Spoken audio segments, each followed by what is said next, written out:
I'm going to go ahead and call the meeting to order.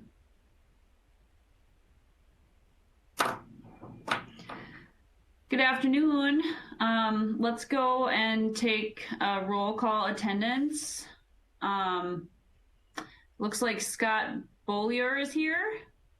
Yep. Hi, everyone. How about Carrie Peterson? Yes, I am here. Thank you, Carrie. How about Rachel Steenholt? I'm here. Great. Whitney Oxendahl?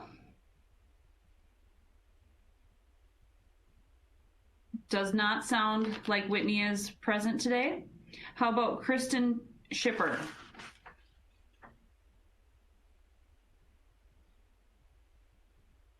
Kristen is not with us either. So Rachel, Carrie, Scott, and myself are all in attendance today.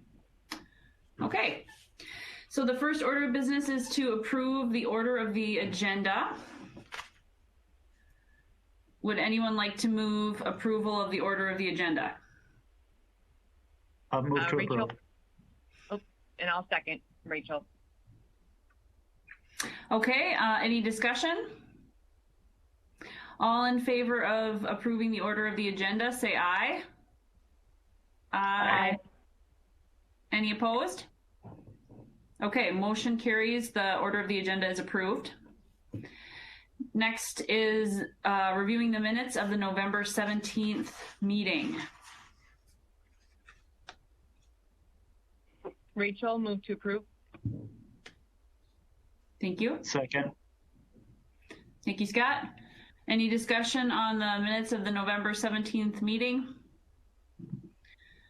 All in favor of approving the minutes, say aye. Aye. Aye. Any opposed? Okay, the motion carries and the minutes of the November 17th meeting are approved. Next is the staff report.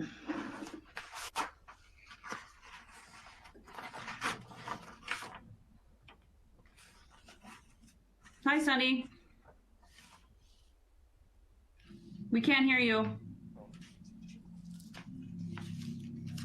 Give me one moment. Okay. Okay. All right, can you hear me? Oh, yes, I can hear myself now. All right. The LA1 update, that position is in the hiring process currently. So we'll look forward to having another LA1 on board. Programming, as you know, we're still not hosting in-person programming. Baby Rhyme Time is still online. That is still going on. December 20th, we will have a virtual trivia for kids, Star Wars edition. That's going to be at 6:30 p.m. So it should be super fun. 29th, also online, we're going to be having our virtual Going Places book club. This time they are reading Winter House. This is geared to kids ages 3 to 7. If you're interested in that, please give our children's department a call or an email, and we can get you hooked up with the materials that you need for that. January 2nd, we will be having another Escape the Library edition. Those are super fun. We've got different sessions set up for different blocks of ages. So if you're interested in that, please pre-register for that. They do fill up very fast. Kind of have the same thing going on for teens. On January the 19th, we'll be doing another escape room virtual at 4 p.m. Coming up in adults, ongoing right now, we kind of have this holiday cookbook club cookie. So it's just kind of sharing recipes, talking about food, everyone's favorite thing.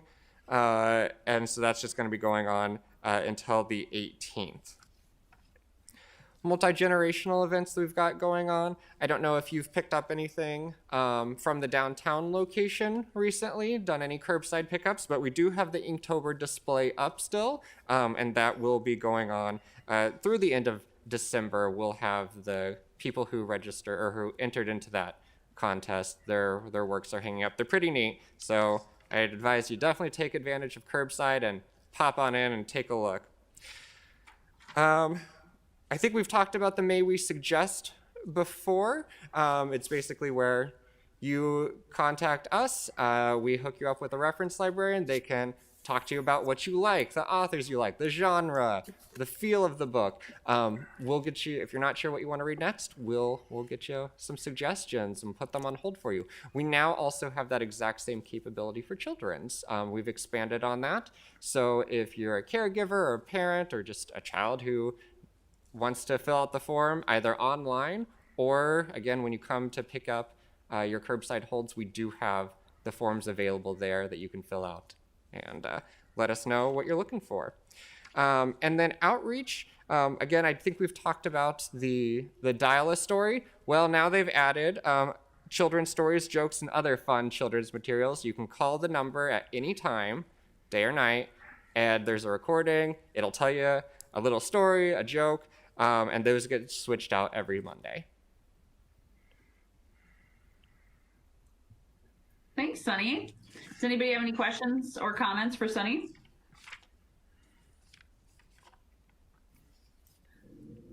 Okay, it doesn't sound like it. Well, appreciate that report. I know you guys are staying busy and coming up with all sorts of cool stuff to do virtually, so we really appreciate that. Thank you. And I realized I made a fatal error in my roll call when I forgot to roll call Carlos Hawley Jr. Is he here by any chance? Okay, doesn't sound like he is, so I feel a little bit better, but I want to make sure that I didn't forget Carlos just in case he was on. So, okay, good.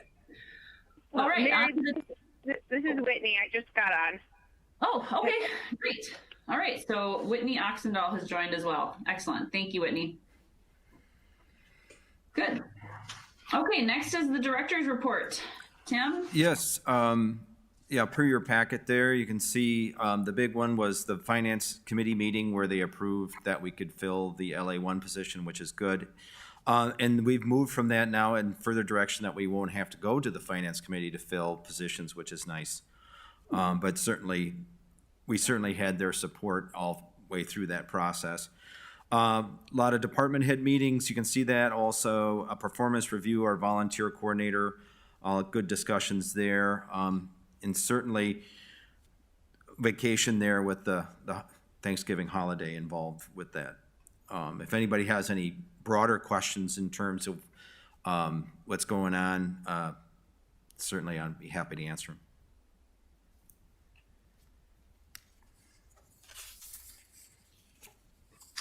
Thanks, Tim. Any questions or comments, anyone?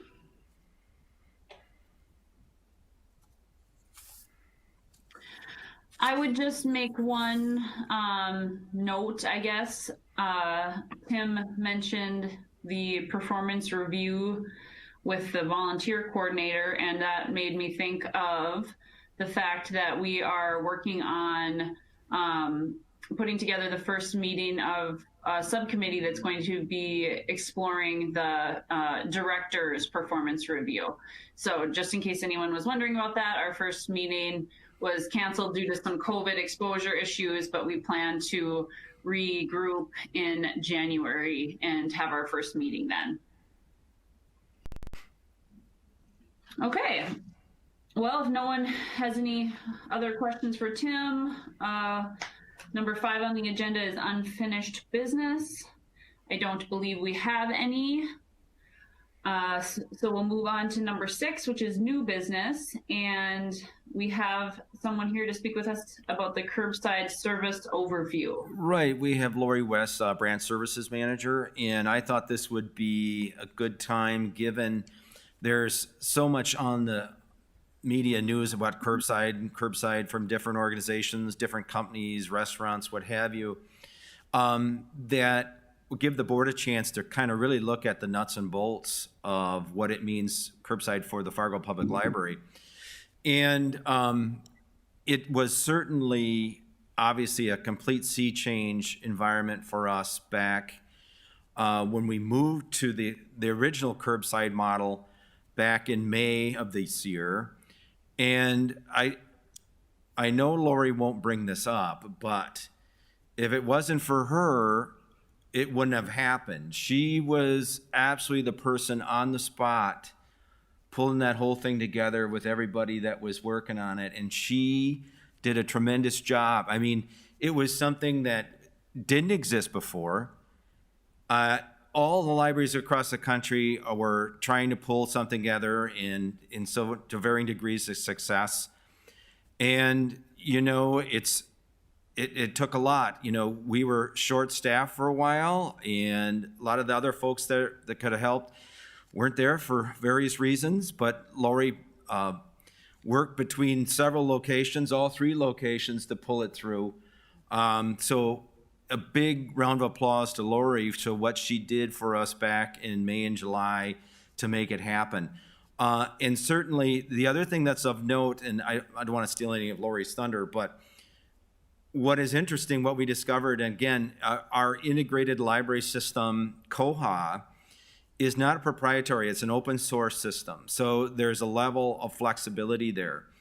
And between the time that our initial Curbside to what we're doing now, they developed additional functionality that made it so much easier, and Lori's going to talk about that. So it's good to have a responsive integrated library system in this time, and good to have hardworking, smart people like Lori on board. So take it away, Lori. Well, thank you. Curbside, yeah. So we were closed to the public, of course, starting in mid-March, and needed to come up with a curbside plan after we started slowly coming back to work and things like that. And it was all new to us, and we did some research of what other libraries were doing, and you have to take into consideration, of course, like your actual workspace, the location and building, and then think about workflows and things like that. So it worked pretty well. We did have a lot of demand those first, especially the first week when we opened up to Curbside in May. The one thing that's different when we did the Curbside module in May through July, we had all patrons, they needed to call us to set up an appointment to pick up their items. So we really were inundated with phone calls and voicemail messages that we had to check while we were on the phone with patrons setting this up. And it got to be, you know, it was a bit of a juggle, but we definitely persevered. We worked through that first week, and we met and we changed a few things, and it worked out just fine. But so the first go around with Curbside, again, all the appointments had to be made by patrons calling us. Circulation staff was able to process new library card applications over the phone.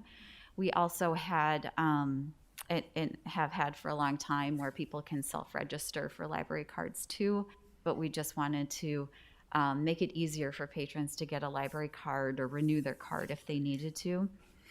Also, during the first Curbside setup, the main library had their tables set up outside for pickups. And of course, again, we're talking May through July, so that's certainly feasible and something that works with North Dakota weather.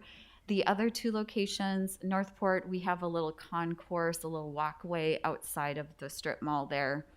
You know, it's enclosed, but that's where we're able to set up the pickup table. And at Carlson, we have a big lobby that we were able to use and set up the tables in there. During Curbside, also reference staff, they were very helpful with circulation staff supporting us, as well as, you know, answering calls, getting books on hold for patrons, items on hold for patrons, helping with wireless printing as well. Children's staff, they were busy with doing reader's advisory as well.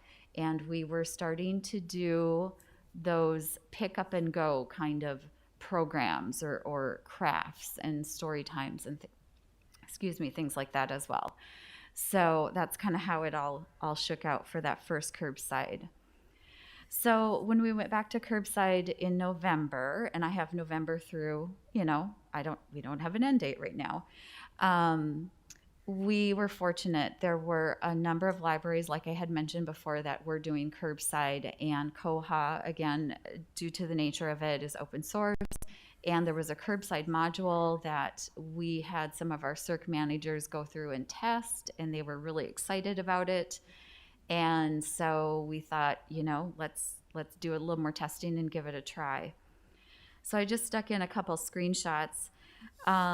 With this, it's so great. Patrons can schedule their own pickup appointments. If they just go to our website, they log into their account, and highlighted in yellow there, they can schedule a curbside pickup.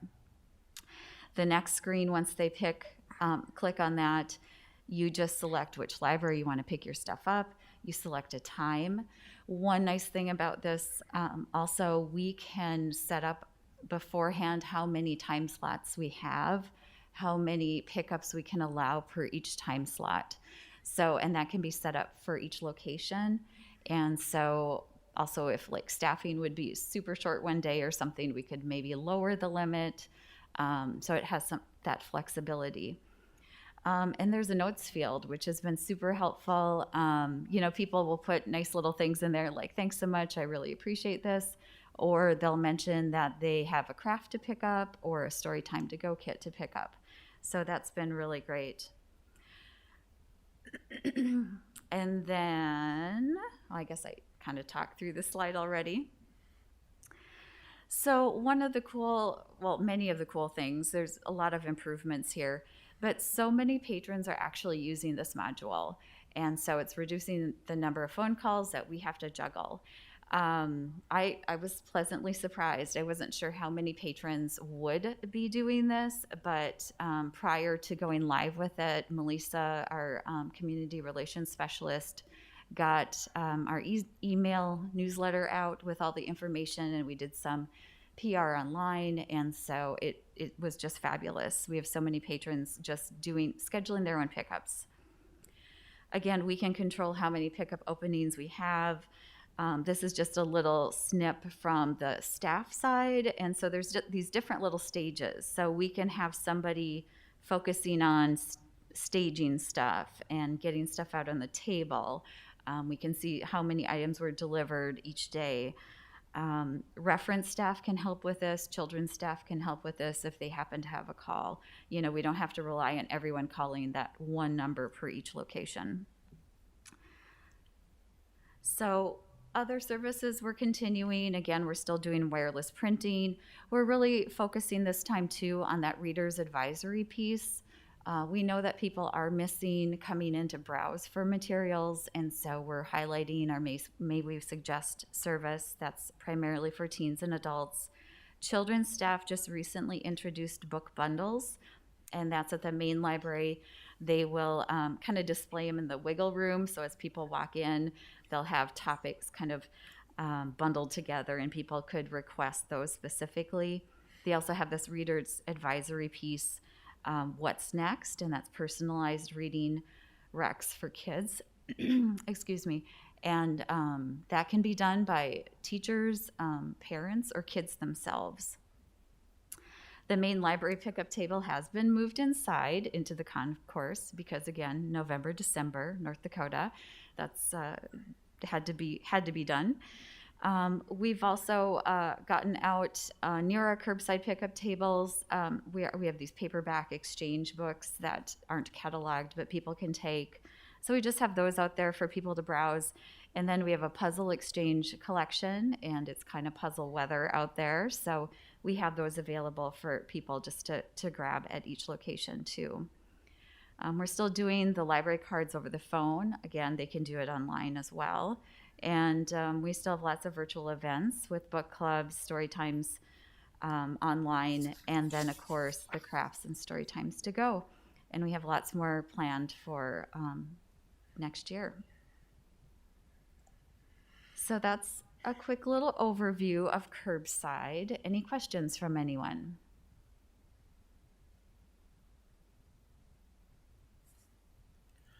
In terms of weekly numbers, the one thing I would say is that this time of year is the quietest. December has always been traditionally the quietest time of year in terms of overall circulation. And then you throw a pandemic on it. So we're looking at, it's been going up steadily. Obviously, the week of Thanksgiving's down just around 1,000, 800 to 1,000 a week. What we're looking at, and pending a finance committee meeting that I got coming up on the 28th of this month to discuss unfreezing some marketing money to really get a media campaign going for Curbside and all the services to kind of remind everybody, hey, we're still here. Here's how you can interact with us. So we have that on the horizon as well. So again, it's, we're finding ways and the creative ways of the staff to connect with the community, and that's the key thing right now as we're in this curbside and virtual environment, is continue to be connected to the community.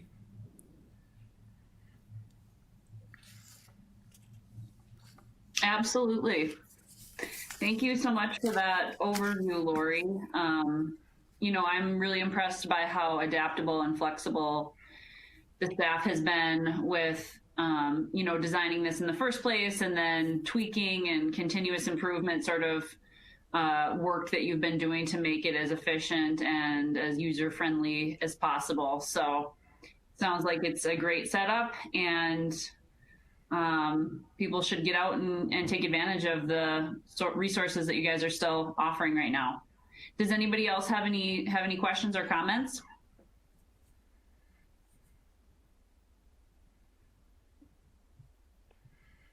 This is Whitney. I have a couple questions probably for Tim, I guess. Well, maybe just one. Let's see. For the library to reopen, do you know what the trigger is? Or are you working with public health on that? So this would be like, I guess, when Curbside, right. Will close. Right. We've been developing at the admin team level and communication to city administration reopening plan. We're essentially at stage 1, which is Curbside virtual. And per your question, to move from that to stage 2, which would be back to kind of where we were July 13th to November 15th, basically. And what we've identified is that that there needs to be at least a 30-day period of downward cases, and also hospitalizations, and the reduction of restrictions coming from the office of the mayor, the governor, this kind of thing. These are kind of the key determinants, along with obviously the availability of PPE. On a more operational sense would be the availability, the amount of available staff to kind of fill that process in terms of what kind of limited hours we would have. But I think the situational determinants are identified as a 30-day decline in reported cases, hospitalizations, and again, the kind of where the reduction of restrictions per the elected officials in the state. And again, along with the availability of PPE and staff.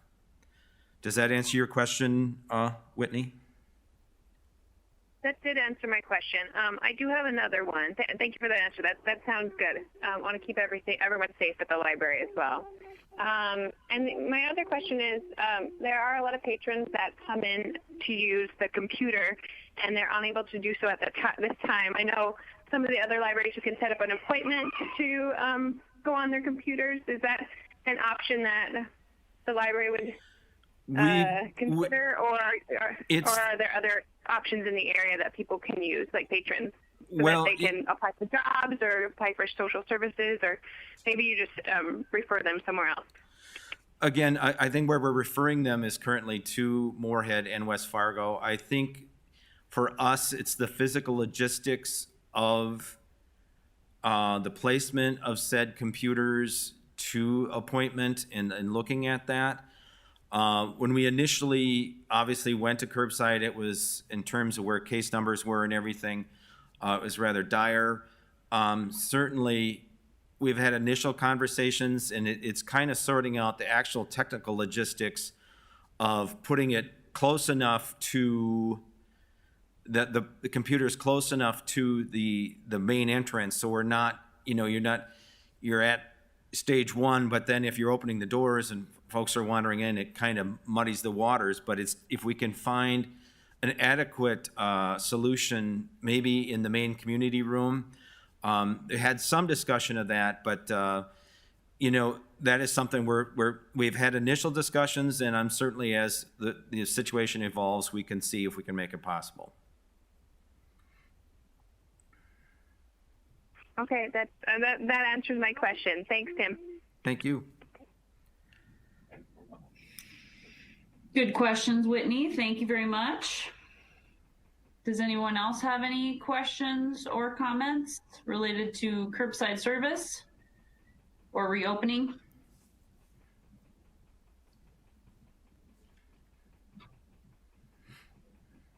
Okay, doesn't sound like anyone has any other questions. Well, thanks again, Lori. Really appreciate you taking the time to put that information together for us and share that with us. So let's move on to the statistical reports, Tim. Yes, per your packet, you can see just under a little over 36,000 registered patrons. Obviously, door attendance affected by the 16th closure, program attendance as well, and again, internet signups all impacted per that, and certainly circulation as well. But I would direct you to the top of the second page of the circulation, where you see, in terms of essentially the e-content and the kind of activity that we've had there through the course of the year, is wonderful, that we're looking at almost 31% through the increase over last year through the end of November.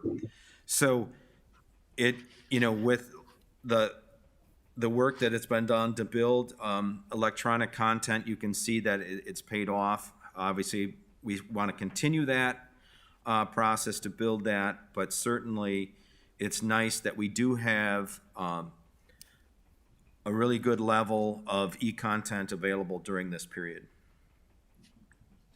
So the year-to-date, obviously, over the entire circulation, definitely impacted, because if you remember, 2019 was a record year for the Fargo Public Library in terms of overall circulation. So matching those numbers up is, quite a variable.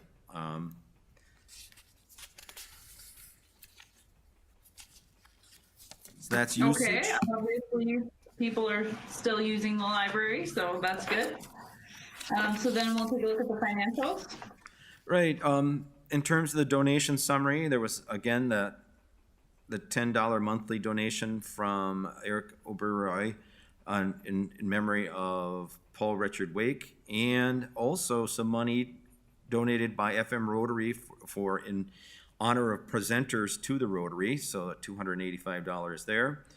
And a big thanks to the Friends on the expense side, $600 for ads for One Book, One Community that they supported. And also the Northern Narrative, the first copy, that's also something that the Friends had supported as well. So that's the activity on the donation side. In terms of overall budget through the end of November, still with 92% of the year lapsed, just under 84% expended. Again, a lot of that key per direction of city finance and the mayor's office based on needs, overall city operating budget. But again, we're going to have discussions with the finance committee at the end of this month to work forward other things in terms of PR. So in terms of revenue, you can see it there, just over $1,000 in November, to just over $16,000 of revenue through the end of November.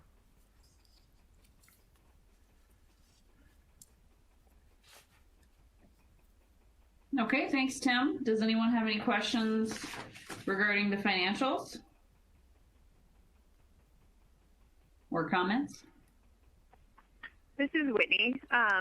Tim, do you have any concerns for next year's budget, or are you feeling like it's in a good spot right now? and it sounded like you were going to unfreeze some marketing dollars. Is that going to happen for sure, or is that something you're hoping to do? Well, those are my two questions. I would Like, say are you going to? I would say we would have the discussion. I'll have that discussion and bring it to the finance committee as requested. I have a good feeling about that discussion.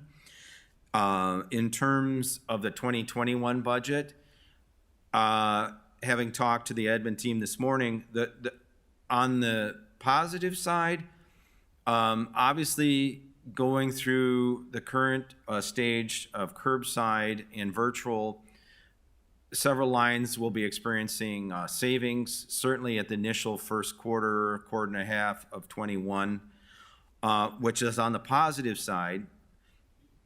On the other side, obviously the Friends bookstore is not open. Neither are any of their locational out at the branches for any kinds of sales or any kind of book sale. So in the near future, first quarter, second quarter, perhaps even third quarter, until we've been open for a while, the Friends will not have the kind of resources to assist us. So, it's a matter of priority, make priorities of, as you're going forward. I think with everything that we can do in terms of operating, I think we'll be okay.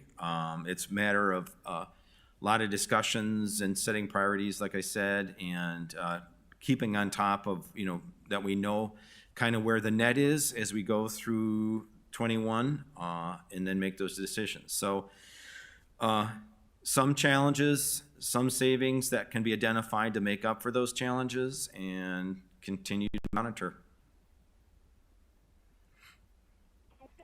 Thanks, Tim. It sounds like you kind of have a balance there where it's a little bit of a give and take, and that'll be interesting to see kind of as the year goes on, like when Friends opens up, and yeah, so that'll be interesting to watch the budget. Thanks, Tim. Sure. Any other questions or comments about the financials?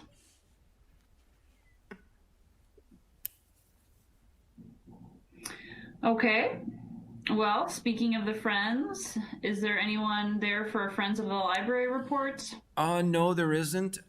The one thing I would say is I know they're working on a standalone website or starting to dip their toes in the water for that. I think that would be a wonderful thing for them. I think it's a good step forward, and look forward to helping them with that however I can. Great. That's exciting. Good. Okay. How about public comment? No public is present. Okay. Well, in that case, the next regular meeting is January 19th, and I will adjourn the meeting for today. Happy holidays, everyone. You too. Hang in there.